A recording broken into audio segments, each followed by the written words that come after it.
أعوذ بالله من الشيطان الرجيم. بسم الله الرحمن الرحيم. السلام علیکم ورحمۃ اللہ وبرکاتہ۔ سورہ بقرہ آیت نمبر 57۔ اعوذ باللہ من الشیطان الرجیم، بسم اللہ الرحمن الرحیم۔ وظللنا علیکم الغمام وانزلنا علیکم المن والسلوى كلوا من طیبات ما رزقناکم وما ظلمونا ولكن كانوا انفسهم یظلمون۔ ترجمہ۔ اور ہم نے تم کو بادل کا سایہ عطا کیا اور تم پر من و سلوہ نازل کیا، اور کہا کہ جو پاکیزہ رزق ہم نے تمہیں بخشا ہے شوق سے کھاؤ، اور یہ نافرمانیاں کر کے انہوں نے ہمارا کچھ نہیں بگاڑا بلکہ وہ خود اپنی جانوں پر ہی ظلم کرتے رہے۔ معزز حضرات، اللہ رب العزت اس آیت میں فرماتے ہیں کہ کس طرح سے ہم نے بنی اسرائیل پر اپنی نعمتوں کو بچھایا، بہترین انہیں نعمتیں عطا کی، اور پاکیزہ رزق ہم نے انہیں دیا تھا، لیکن انہوں نے اس کو ٹھکرایا، اس کی ناشکری کی، تو اللہ فرماتے ہیں کہ اس کے بدلے میں انہوں نے اپنے آپ پر ہی ظلم کیا ہے۔ تو اس آیت میں جو یہ کہا گیا ہے کہ ہم نے ابر کا سایہ کیا اور من اور سلوہ کو نازل کیا، تو اس آیت کو سمجھنے سے پہلے اس کا پس منظر سمجھنا چاہیے۔ اس کا پس منظر یہ ہے کہ یہ جو واقعہ ہوا ہے یہ وادی تیہ میں واقعہ ہوا ہے۔ اس وادی کی ایک حقیقت ہے، وہ اس طرح کہ بنی اسرائیل ان کا اصل جو وطن تھا وہ ملک شام تھا، لیکن جب حضرت یوسف علیہ السلام کے دور میں یہ جب مصر آئے تھے تو وہیں پر رہ گئے تھے، اور چونکہ ان کا اصلی وطن ملک شام تھا، اب جب وہ وہاں سے چلے گئے تو ملک شام میں ایک دوسری قوم نے آ کر اپنا تسلط قائم کر لیا، اپنی پکڑ کو انہوں نے مضبوط کر لی، اور اس قوم کو عمالقہ کہتے ہیں۔ یعنی جب فرعون پانی میں ڈوب گیا اور یہ لوگ مطمئن ہو گئے، یعنی بنی اسرائیل جو ایمان لائے تھے، یہ فرعون کے ظلم و ستم سے جب یہ مطمئن ہو گئے تو یہ لوگ اس کے بعد مصر ہی میں رہ رہے تھے، تو اللہ رب العزت نے انہیں حکم دیا کہ تم اب مصر چھوڑو اور اپنے اصلی وطن جاؤ، کیونکہ وہاں پر عمالقہ نامی ایک قوم جو اللہ کی نافرمانی کر رہی تھی اس کا تسلط ہو گیا ہے۔ تو اللہ تعالیٰ بنی اسرائیل سے فرماتے ہیں کہ تم اپنے ملک شام واپس جاؤ اور عمالقہ نامی قوم سے جہاد کرو اور اپنی اصلی جگہ کو ان سے چھوڑا لو۔ تو جب اللہ کا حکم ہوا تو بنی اسرائیل اس جہاد کے ارادے سے مصر سے لوٹ کر اپنے ملک شام واپس آنے لگے، تو جیسے ہی وہ ملک شام کی بارڈرز پر پہنچے، وہاں کے حدود پر پہنچے، تو وہیں سے انہیں اس عمالقہ نامی قوم کا زور اور اس کی طاقت وغیرہ معلوم ہو گئی کہ کتنے وہ پاورفل ہیں، کتنی ان کے پاس طاقتیں ہیں۔ تو جیسے ہی انہوں نے دیکھا تو اللہ رب العزت کے اس حکم یعنی جہاد کے حکم سے وہ ہمت ہار بیٹھے اور صاف انہوں نے انکار کر دیا۔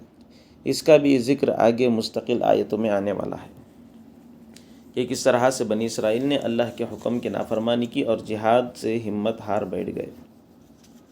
تو اللہ رب العزت نے ان کے اس انکار کی یہ سزا دی کہ مصر اور شام کے درمیان، کیونکہ یہ لوگ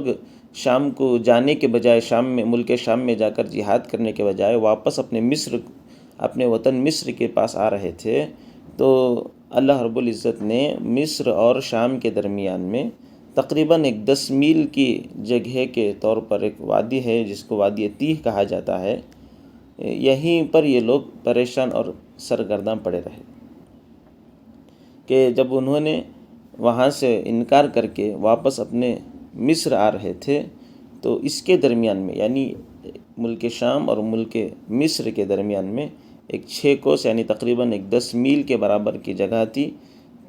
جو وہاں پر وہ 40 سال تک، کتابوں میں لکھا ہے کہ تقریباً 40 سال تک وہ وہی میدان میں چکر کاٹ رہے تھے کہ یہ مصر جانا سوچ کر سفر کرتے، پھر جب پوری رات سفر کر کے دن میں دیکھتے تو پھر وہ وہیں پر رہتے، کہ یہ لوگ اپنے اسی طرح دن بھر سفر کرتے اور رات کو کسی منزل پر اترتے، پھر صبح کو دیکھتے تو جہاں سے چلے تھے وہیں پر رہتے۔ تو اس طرح سے بنی اسرائیل اس میدان کے اندر 40 سال پریشان پھرتی رہی، اسی لیے اس میدان کو وادی تیہ کہا جاتا ہے، اور تیہ کے معنی سرگردانی، پریشانی کے ہیں۔ اور اس میدان کے بارے میں کتابوں میں لکھا ہوا ہے کہ یہ ایک ایسا میدان ہے جس میں کوئی عمارت نہیں، کوئی درخت نہیں کہ آدمی کسی درخت کے نیچے بیٹھ کر دھوپ سے بچ سکتا ہو، سردی گرمی سے اپنے آپ کو بچاؤ کا سامان اختیار کر سکتا ہو۔ اور یہ بھی وہاں پر واقعہ تھا کہ وہاں کوئی کھانے پینے کی چیزیں بھی نہیں تھیں، نہ پہننے کے لیے کپڑے تھے، نہ کھانے کے لیے کھانا تھا، نہ کوئی عمارت تھی، نہ کوئی درخت تھا، ایک کھلا میدان تھا جس میں یہ لوگ بھٹک رہے تھے۔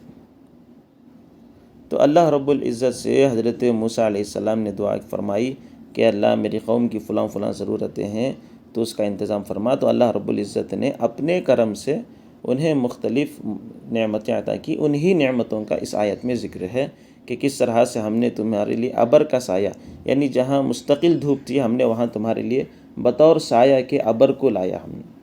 کہ جیسے دھوپ رہتی ہے اور جیسے ابر چھا جاتا ہے، ابر آ جاتا ہے، بارش کے ایک دم قریب کا وقت ہوتا ہے تو دھوپ خود بخود وہاں سے چھٹ جاتی ہے، سورج ان ابر کے پیچھے جا کر چھپ جاتا ہے۔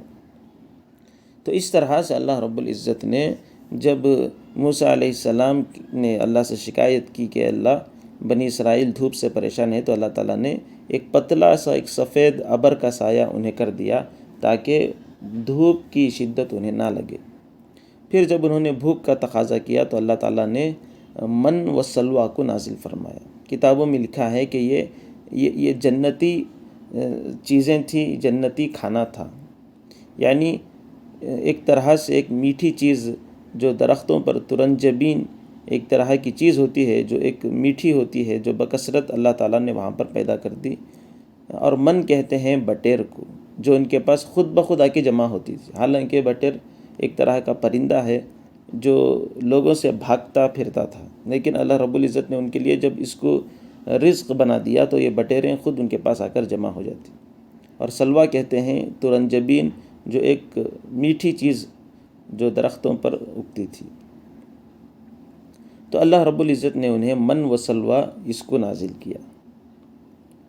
کہ وہ ان بٹیروں کو پکڑ لیتے تھے اور اس کو ذبح کرتے اور اس کو کھاتے تھے، اور یہ دونوں بہترین چیزوں سے وہ اپنا پیٹ بھرتے تھے۔